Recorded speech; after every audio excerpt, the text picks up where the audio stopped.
Yo, what is up, guys? What is poppin'? We are back on Pokemon Showdown with ITL Week 12, the second to last week of the regular season.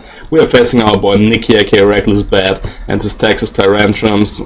It's not like really an important game anymore because I already clinched my number 1 seed in the conference, and Nicky is out of the playoffs already, sadly, I think, or he will be with another loss. So, yeah, it's like not a match that matters too much, but definitely a match that I want to win because 10-2 looks like a way better record than 9-3, obviously.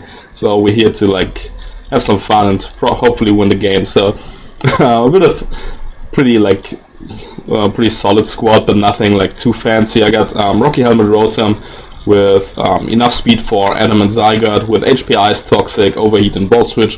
Basically all I need for his team. Obviously I can't touch the Seismitoad, but I wasn't sure if it was coming anyway, and I can Toxic it if need be, so that's cool.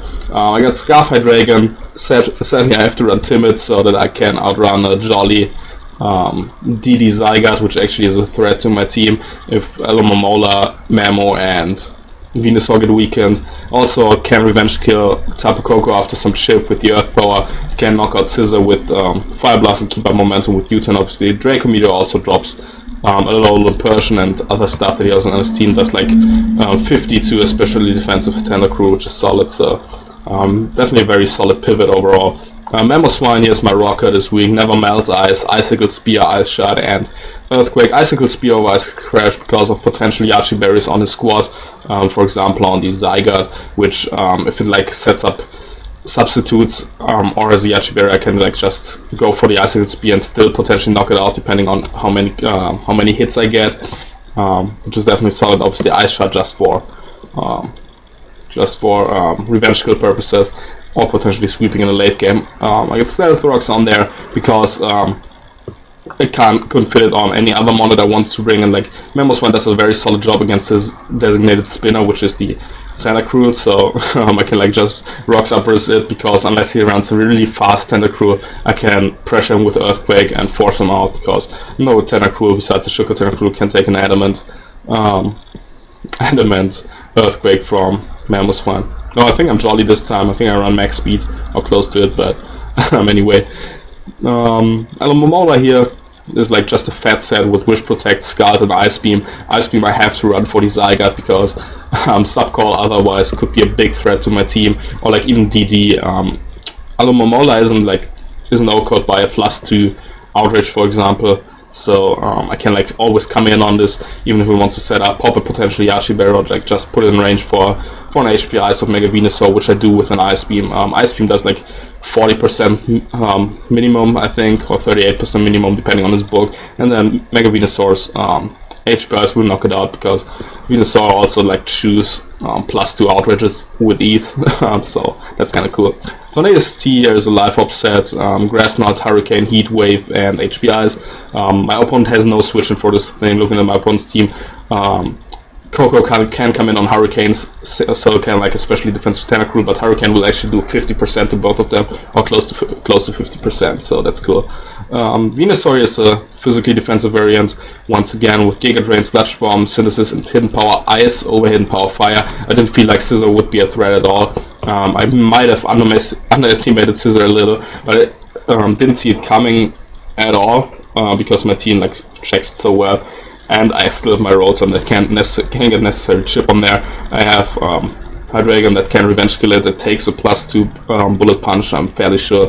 So I always get my Revengers ready, and Torn obviously knocks out with the Heat Wave. Arlo can Scalp burn it, so it doesn't like really have chances to set up on me unless I lock myself, for example, into Draco Meteor or something, which I really don't want to do. So I decided to lead over with Torn and claim a kill basically turn 1, which is solid. I just go for the Hurricane. My opponent Protector is fine. I show off the Hurricane. He doesn't know if I'm AV or not, but he can't stay in because Life Up Tornadus can actually knock out an low version with a high roll. Go for Hurricane as he switches into Tentacruel and I miss, which is sad. Yeah, just go for another Hurricane because my team, as you see, doesn't match up too well versus Tentacruel. I can't really switch into something that hard counters it, so I'm like kind of forced to like get chip on it, and I know that he like can't really touch me in Ice Beam from an uninvested or close to uninvest Tentacruel. It's not a 2-hit KO, so I can just stay in and go for the Hurricane again. As you see, it does 44%, which looks to be like a very specially defensive Tentacruel, which is fine. He goes for the Acid Spray, and yeah, make a pretty aggressive play that sadly won't work out. I predict him here to go for either another Acid Spray, Sludge Bomb, or Ice Beam, depending on what coverage he packs. Didn't really see him go for a Skull. I figured Mamoswine was an overall very solid switch in, because even if he burns me, I can knock him out potentially. I think I actually do knock him out because he's especially defensive.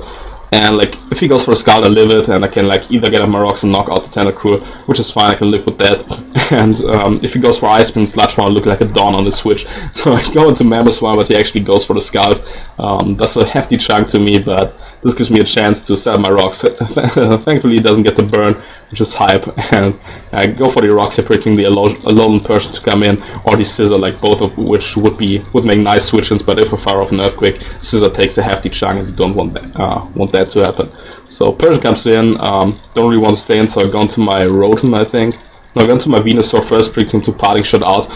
The reason I go into Venusaur on the Persian is because I don't want Seismitoad to get a free switch so that he can't set up rocks versus me, because I don't have remover, and Rotom and Taunt don't really like rocks being up. So I go into Venusaur. Now I switch out, bring him to Parting Shot out this time. Sadly, like, I can't really stay in, because if I stay in and the Parting Shots out, Scissor basically gets a free Sword Sense. If he packs the Zygarde, can potentially coil up versus me. If he's max specially defensive and max HP, -1 HPI is a roll to break a sub, and I didn't want to play around that, so I have to go into my Rotom here, which invites in the Seismitoad, obviously. Go into my Taunt, predicting him to get up rocks and claim another kill. Rocks are pretty bad for my Rotom, but I can, and my Taunt, but I can potentially Wish Pass if I get my Alomomola in. So I go for the Grass Knot, get a kill here on the Seismitoad. I'm not sure if he predicted me to have it, or if it like just was sacking his Seismitoad because it basically did its job. Doesn't match up too well versus anything else on my team, so I can dig that. Now Coco comes in. I go into Rotom first, and he actually reveals to be like a balloon type of Coco, and he does 17%, and I'm like, what the fuck is this damage? I was like calculating Jolly minus special attack IVs, like 0 IVs, and he needed to be 0 IVs and special attack to be like to do only 17%, but then I figured, oh, Balloon takes away the electric terrain boost because it doesn't touch the electric terrain. So this is like a pretty interesting set of my opponent's, but he didn't know that that Balloon worked like that, I think. So that works out great for me. So I go for a Toxic actually here, predicting him to either go into Zygarde or Alolan Persian potentially, or just stay in with the Coco. I can't really do too much, but he goes into Tentacruel, which is fine. I'm very speedy, so I decide to like just make the switch out into my Mamoswine. If he decides to spin, I can set up rocks again, force him to stay up, and if he does go for the Skulls, I can go into my Hydreigon and claim another kill, which I decide to do as he goes for the Skull to knock me out. This damage Switch actually reveals that it is indeed close to max, especially defensive Tentacruel, which is solid. I'm now going to go for a Hurricane, no switch-ins to be seen anywhere near us, and I go for the get rid of the Tentacruel, which is hype. Tapu Koko comes back in. I will go into my Mega Venusaur here, knowing that I can chew anyone hit. Weenie is like getting worn down a little, but even from this range, Brave Bird can't knock me out, so I have a very free Synthesis. As my opponent switches into Scissor. Like, had I had the HP Fire, I definitely would have clicked it here, but sadly only have the HPI, so Synthesis out, Venusaur looking clean, still able to check the Zygarde and the Coco. I go into my Tornado Steer, predicting him to U-turn out. Like, his entire team screams Volt Turn, obviously with Parting Shot, U-turn on Scissor, Volt Switch on Tapu Koko. Like, it just like made sense that he was going for U-turn, because that would allow him to keep up momentum on his side, which he like just gained back after I like shooty hit with Venusaur against the Coco. So I figured U-turn would make sense, and if he U-turns out, I basically get a kill, or like force Coco back in which case I can go into Rotom and get a big hit off, obviously. So I figured U-turn was his best play, but he actually doesn't even have the U-turn on the set, as he told me after the game. He goes for the aerial ace, not even predicting Rotom potentially to come in. Had I gone to Rotom, that would have been a huge play for me, but sadly I go into Taunt, and now I'm forced to go back into Rotom. And now my Taunt is close to useless. Only thing it can get a hit versus is the Alolan Persian now. But that is fine, I can just fire off an Overheater with the Rotom. I can't switch out anymore because rocks are up and I'm at 23%. But I get a big hit off on the Persian and basically guarantee a kill here. Either if he goes, or like a guarantee to get a big hit off. Either if he goes for the parting shot, he will come back in at 1 or 2%, which is basically death fodder.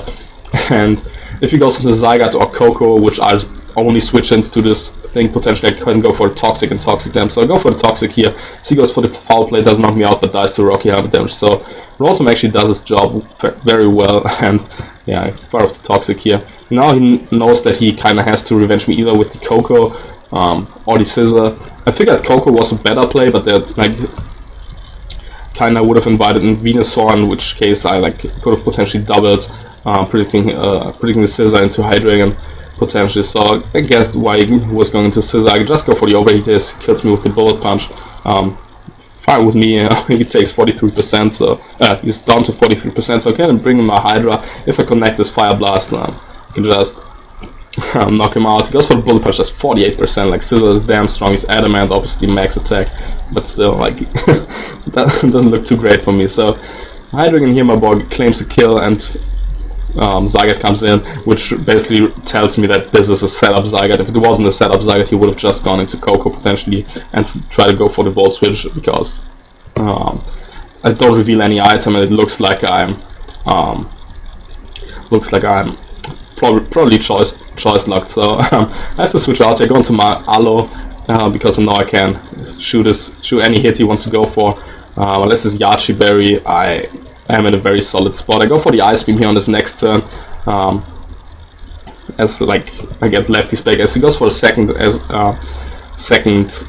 Dragon Dance, I get a crit here, which looks like it's a big deal because it only has 63%, but you will see now that it probably doesn't matter in the long run. I go for Protected to scout for the Z move, which is probably the smartest thing I can do, but it goes for the Outrage. Just I know I can chew it. I will go for another Ice Beam. He reveals to be Life Up, so after Rock's damage, had I just gone a normal hit off with the Ice Beam, or like 2 normal hits off, it would have been at like 20% after 2 Ice Beams and Rocks, and 2 Life Up hits obviously would knock him out. So I would have sacked my Alomomola and he would have gone down anyway, or maybe I had to sack the Tornadus T and force him to kill me and then go down to Life Orb anyway.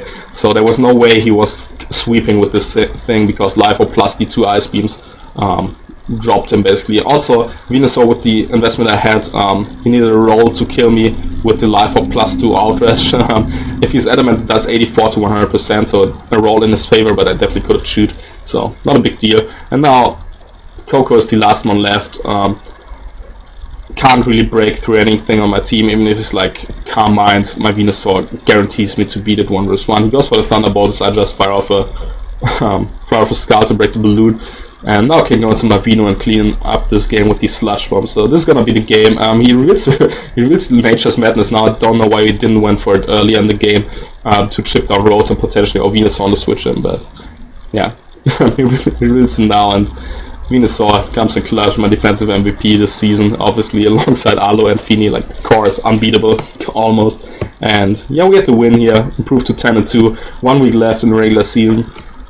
Will be a kind of a meme game, probably, versus my boy Trevi. And yeah, then we head into the playoffs with the first round bye, so that's super hype. Thank you for watching anyway. Check out RecklessBat, my boy Nick. He uploads a lot of content, especially league content. He's in 70 leagues. It feels like it's kind of a league whore, but definitely a cool guy. Puts out great content, so definitely check him out. Thank you guys for watching. Drop a like if you enjoyed, and see ya in the next video.